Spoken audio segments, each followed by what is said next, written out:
الفيديو.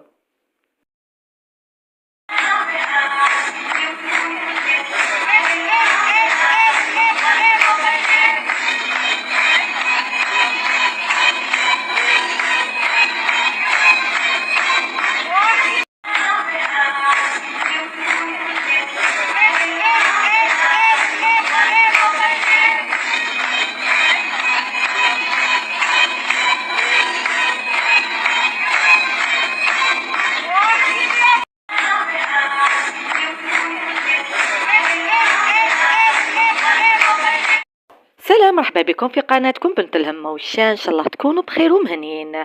ما تنسوش الاشتراك في القناة ليصلكم كل ما هو جديد وحصري. وخبرنا لنهار اليوم على سيليا ليمام اللي راحت للتغيط باه تفوت السنة الأمازيغية فما، ولكن نسات لاغوب قابيل تاعها، ولهذا في الحفلة يعني يقول لكم شبعت شطيح، يعني بردت قلبها. شاهدوا.